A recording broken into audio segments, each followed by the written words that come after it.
Hello दोस्तों, नमस्कार। आप सभी का स्वागत है डीआरके टीवी पर। मैं हूं आपका दोस्त डॉक्टर कन्हैया, बीकानेर, राजस्थान से। दोस्तों, आज इस वीडियो के माध्यम से हम एंजाइटी को पूरी तरह से कैसे खत्म करें, इसके ऊपर पूरा का पूरा साइंटिफिक सेशन मैं आप लोगों को समर्पित कर रहा हूं। इसको बहुत अच्छे से समझना, बहुत अच्छे से अंडरस्टैंड करना, क्योंकि एंजाइटी को अगर खत्म करना है, अगर हमें हमारे डर को खत्म करना है, अगर हमें हमारी घबराहट को खत्म करना है, तो हमें एंजाइटी की जो जड़ है, जो एंजाइटी की जो रूट है, उस रूट को खत्म करना पड़ेगा।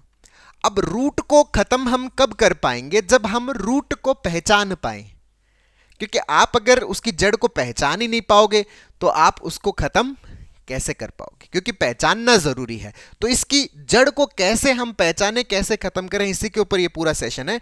बहुत अच्छे समझना, बहुत अच्छे से अंडरस्टैंड करना। पूरा सीबीटी का एक्सप्लेनेशन मैं आप लोगों को समर्पित कर रहा हूं। दोस्तों, ये जो एग्जाम्पल जो मैं बता रहा हूं, जिससे मैं इस रूट को एक्सप्लेन करने वाला हूं, ये एग्जाम्पल एक 26 ईयर ओल्ड मेल का एग्जाम्पल है। इनको हर वक्त बहुत ज्यादा डर लगता रहता है, बहुत ज्यादा घबराहट होती है, बहुत ज्यादा बेचैनी होती रहती है, हर वक्त धड़कन बढ़ी हुई रहती है, चेस्ट में पेन होता रहता है, चक्कर सा महसूस होता रहता है, नींद जो है वो इनकी गड़बड़ रहती है। ये सारे तो जो है वो सारे के सारे क्या है? सिम्टम्स है। अब इन सिम्टम्स के लिए सर मैं बहुत सारे जो अलग अलग डॉक्टर्स हैं उनसे ट्रीटमेंट ले चुका हूं। कभी पेट में गड़बड़ होती है तो मैं बहुत सारे गैस्ट्रोलॉजिस्ट को दिखा चुका हूं, और इतनी सारी अनंत जांचें हो चुकी है, बहुत सारी मेरी जांचें हो चुकी है। सारी जांचें मेरी जो है वो सर नॉर्मल है।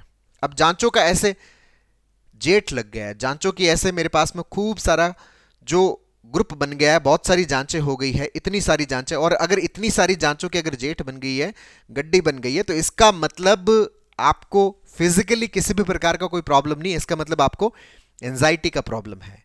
अगर आप बहुत ज्यादा डॉक्टर्स को दिखा चुके हैं और हर कोई कहता है कि नहीं आपकी जांचें नॉर्मल है, आपको कोई दिक्कत नहीं है, तो इसका मतलब आपको प्रॉब्लम जो है वो एंजाइटी का है। पेट का बहुत सारा प्रॉब्लम रहता है, सर जांचें सारी नॉर्मल है, इसका मतलब एंजाइटी का प्रॉब्लम है। सर चेस्ट में बहुत सारा पेन रहता है, हार्ट की सारी जांचें करवा चुका हूं, नॉर्मल है, इसका मतलब एंजाइटी का प्रॉब्लम है। चक्कर बहुत आता है, सर सिर की सारी जांचें नॉर्मल है, गर्दन की सारी जांचें नॉर्मल है, इसका मतलब एंजाइटी का प्रॉब्लम है। सर गला सूखता है, जो थूक है वो बहुत ज्यादा बन जाता है कई बार, जांचें सारी नॉर्मल है, इसका मतलब एंजाइटी का प्रॉब्लम है। तो एंजाइटी के सिम्टम्स दोस्तों बहुत सारे होते हैं। जैसे कॉन्स्टिपेशन है, सर सब कुछ ट्राई कर चुका हूं लेकिन फिर भी कॉन्स्टिपेशन रिलीव नहीं हो रहा, तो इसका मतलब वो एंजाइटी की वजह से है। जांचें सब नॉर्मल है। तो ये जो सिम्टम्स है, अब इस सिम्टम्स की वजह से सर ये डर लगता है कि कहीं कुछ हो तो नहीं जाएगा, मर तो नहीं जाऊंगा, हर वक्त ये डर लगता रहता है। क्यों? क्योंकि ये सिम्टम्स हमें फील हो रहे होते हैं। अच्छा, ये जो सिम्टम्स है इसके लिए सारी की सारी जांचें हो चुकी है। अच्छा, ये सिम्टम्स क्यों फील हो रहे हैं? क्योंकि हमें एंजाइटी हो रही है। मैं प्रॉपर एक्सप्लेन कर रहा हूं दोस्तों कि जड़ को कैसे पकड़ना है, बहुत अच्छे से समझना है इसको। अच्छा, ये सारे सिम्टम्स किसके हैं? क्योंकि एंजाइटी के अंदर हमारा जो एएनएस होता है, ऑटोनॉमिक नर्वस सिस्टम होता है, वो एबनॉर्मली स्टिमुलेट होता है, जिसकी वजह से ये सारे के सारे सिम्टम्स आते हैं। अच्छा, एंजाइटी हो रही है, एंजाइटी क्यों हो रही है? क्योंकि हमारे अंदर नेगेटिव थॉट प्रोसेस चल रहा है। अब यहां पर नेगेटिव थॉट प्रोसेस क्या है? अच्छा, क्यों खराब हो जाएगा, क्यों बुरा हो जाएगा, क्यों मुझे कुछ हो जाएगा? अच्छा सर, मुझे ये डर इसलिए लगता है मुझे कुछ हो जाएगा क्योंकि कुछ ना कुछ पाप जो है वो मुझसे हो रहा है।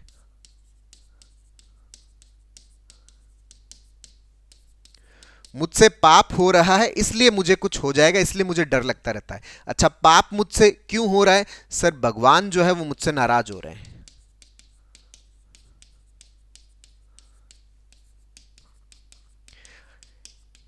अच्छा, भगवान नाराज क्यों हो रहे हैं?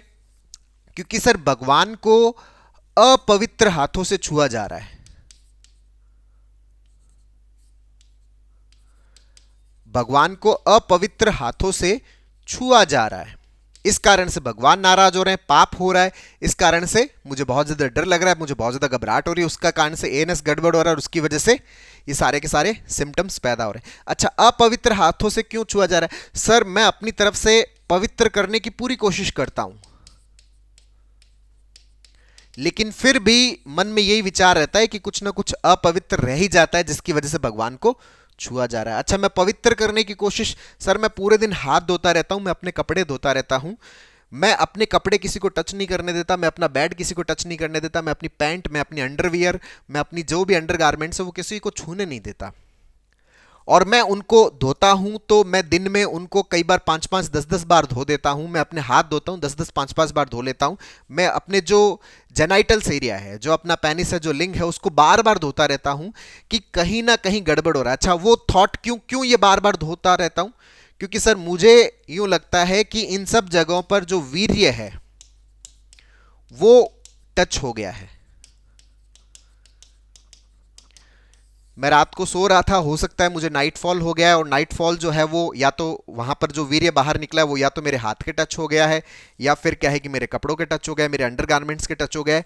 अब ये जो अंडरगारमेंट्स है, अगर ये मेरे कपड़े घर के दूसरे मेंबर्स के साथ में धोए जा रहे हैं तो इसका मतलब वो वीर्य है वो उनके कपड़ों तक टच हो गया है। अब उनके कपड़ों के टच हो गया है तो वो उन कपड़ों को पहनेंगे जब सूखने के बाद में, तो मतलब वहां पे वीर्य होगा, वो वीर्य उनके हाथों पे जाएगा, और उन हाथों से जब वो मंदिर में पहुंचेंगे तो भगवान को छुएंगे तो भगवान अपवित्र हो जाएंगे, और वहां पर वो जो अपवित्र हो रहे भगवान मुझसे नाराज हो जाएंगे, भगवान जो है वो अपना गुस्सा दिखाएंगे, तो पाप हो रहा है, और उस पाप से कुछ ना कुछ गड़बड़ हो जाएगा। उसकी वजह से मुझे हर वक्त डर लगता है, एंजाइटी होती है, और उसी एंजाइटी से एएनएस गड़बड़ होता है, और उसके कारण से सिम्टम्स पैदा हो रहे हैं। और सर मुझे चूंकि हर वक्त ये डर लगता रहता है कि कहीं मेरे अंडरगारमेंट्स उसके ऊपर वीर्य लग गया है, तो मैं जब नहाता हूं तो मैं अपने कपड़ों को सर बार बार धोता रहता हूं, और जितनी बार धोता हूं हर बार डाउट पैदा होता है कि शायद मैंने ढंग से नहीं धोआ, तो मुझे बार बार धोना पड़ता है। तो कभी मैं 5 बार धोता हूं, कभी मैं 7 बार धोता हूं, कभी मैं 11 बार धोता हूं, कभी मैं 21 बार धोता हूं। इस कारण से मुझे नहाने के अंदर 2-2 3-3 घंटे लग जाते हैं। क्यों? क्योंकि मन के अंदर डाउट पैदा होता है कि मेरे कपड़े गंदे हैं, मेरे हाथ गंदे हैं, और ये गंदे हाथ गंदे कपड़े, जब इन गंदे हाथों से और गंदे कपड़ों से मैं किसी को छूंगा तो वो अपवित्र हो जाएगा, और उस अपवित्र हाथों से अगर वो भगवान की पूजा करेंगे तो वहां पर अपवित्रता जाएगी, भगवान नाराज हो जाएंगे और भगवान का प्रकोप होगा, और उसके कारण से कुछ ना कुछ मेरे ऊपर गड़बड़ हो जाएगा। और ये जो सिम्टम्स आ रहे हैं इसी कारण से मुझे डर लगता है कि कहीं इन सिम्टम्स की वजह से मेरी डेथ ना हो जाए, कहीं घर वालों की डेथ ना हो जाए, इसके कारण से मुझे बहुत ज्यादा घबराहट रहती है। अच्छा, मैं छूने क्यों नहीं देता बेड?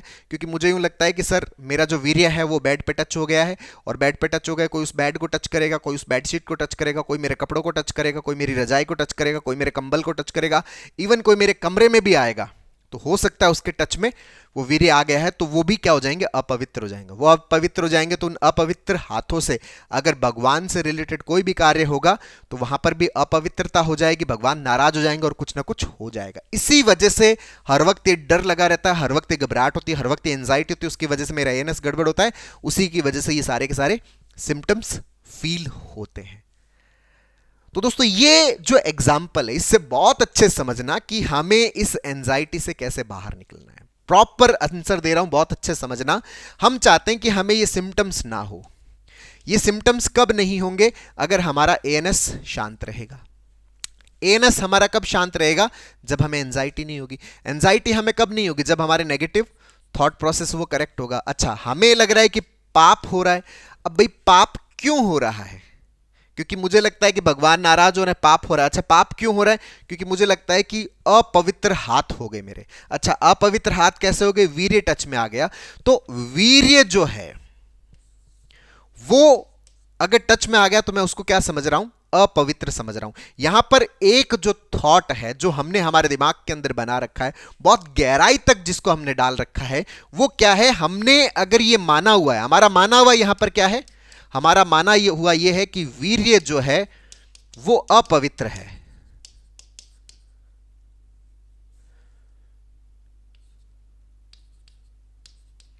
अगर हम ये मानते रहते हैं कि वीर्य अपवित्र है, तो ये जो माना हुआ है, ये माना हुआ इस सारी की सारी प्रॉब्लम का क्या है? जड़ है, रूट है। भाई वीर्य अपवित्र है तो वो अपवित्र, अगर अंडरगारमेंट्स में तो वो अपवित्र, हाथ टच में आ गया तो अपवित्र, अगर उन हाथों से कोई दूसरा टच में आ गया तो वो अपवित्र, वो अपवित्र, तो फिर वहां से भगवान को छुएंगे तो वो भी अपवित्र, भगवान नाराज, जिसकी वजह से डर लगता है, उसकी वजह से सिम्टम्स आते हैं। यहां पर जो रूट है ना इन सब की, मैंने कहा ना कि जड़ को पहचानो, तो यहां पर जो जड़ है, इस पूरी प्रॉब्लम की जो जड़ है, वो जड़ है हमारा यहां पर ये माना हुआ कि वीर्य अपवित्र है। भाई वीर्य अपवित्र क्यों है? किस सूरत में वीर्य अपवित्र है? यहां पर एक बात बहुत अच्छे समझनी पड़ेगी कि वीर्य जो है वो किसी भी प्रकार से अपवित्र नहीं है। अगर वीर्य अपवित्र है तो हमारे पास में इसका एविडेंस क्या है, हमारे पास में इसका प्रूफ क्या है। यहां पर सीबीटी का प्रैक्टिस करना पड़ेगा, इस बिलीफ को हमें अपडेट करना पड़ेगा कि भाई वीर्य अपवित्र क्यों है।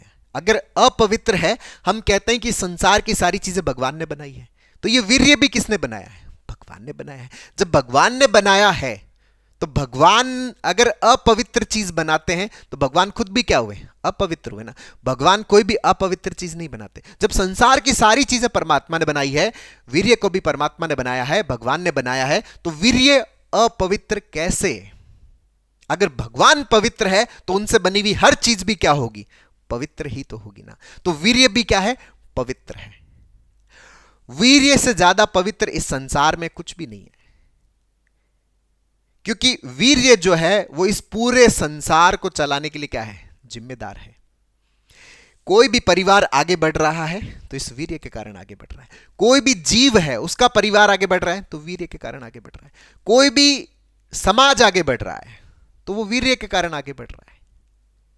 वीर्य के बगैर इस पूरे अस्तित्व की कल्पना करना असंभव है। वीर्य इस पूरे संसार को चलाने के लिए जिम्मेदार है। हमारी सबकी उत्पत्ति जो हुई वो किससे हुई है, वीर्य से हुई है। जिससे हमारी उत्पत्ति हुई वो चीज अपवित्र कैसे हो सकती है। इस वीर्य से ज्यादा पवित्र इस संसार के अंदर कुछ नहीं है, हाईएस्ट पवित्र है वो। लेकिन अगर हम इसको ये मानते रहेंगे कि नहीं ये अपवित्र है तो ये अपवित्र है, फिर आगे की सारी कहानी शुरू हो जाएगी। हमें इस बात को बहुत अच्छे से समझना पड़ेगा, इस बात को बहुत अच्छे से अंडरस्टैंड करना पड़ेगा कि वीर्य से पवित्र इस संसार में कुछ भी नहीं है। और जब कण कण भगवान का बनाया हुआ है तो यह चीज भी किसकी बनाई हुई है, भगवान की बनाई हुई है, परमात्मा की बनाई हुई है, इस अस्तित्व की बनी हुई है। तो इस अस्तित्व की बनी हुई चीज अपवित्र कैसे हो सकती है। चीजें अपवित्र नहीं है, अपवित्र हमारा मानना है। यह बात को हमें समझना है। हमारा पूरा फोकस किसके ऊपर है, हमारा पूरा फोकस वीर्य के ऊपर है। भाई वीर्य अपवित्र नहीं है, सेक्स अपवित्र नहीं है। हमने सेक्स के बारे में क्या मान रखा है, वो जो माना हुआ है ना वो गड़बड़ वाला है। तो गड़बड़ी वीर्य में नहीं है, गड़बड़ी हमारे सोचने के अंदर है, हमारे बिलीफ सिस्टम के अंदर है, हमारे कॉग्निशन के अंदर है, हमारे अंदर गड़बड़ वाले पैटर्न्स बने हुए हैं। इस चीज को हमें बहुत अच्छे से समझना पड़ेगा। और अगर हम इस चीज को बहुत अच्छे से नहीं समझ पाए तो हमारा ये मानना कंटिन्यू रहेगा, मानना कंटिन्यू रहेगा, तो आगे का पूरा प्रोसेस कंटिन्यू रहेगा। तो हमें करना क्या है, हमें हमारे इस सोच को अपडेट करना पड़ेगा कि भाई वीर्य किसी भी प्रकार से अपवित्र नहीं है। अदरवाइज हम वीर्य को अगर अपवित्र मानते रहेंगे तो वीर्य और वीर्य से जुड़ी हुई हर चीज को हम क्या करते रहेंगे, साफ करते रहेंगे। भाई क्यों साफ करना, क्यों डरना किसी भी चीज से, क्यों घबराना किसी भी चीज से। चीजें सब पवित्र है, अपवित्र सिर्फ हमारा थॉट प्रोसेस है, अपवित्र सिर्फ हमारे बिलीफ्स है। बाकी इस संसार की कोई भी चीज अपवित्र नहीं है।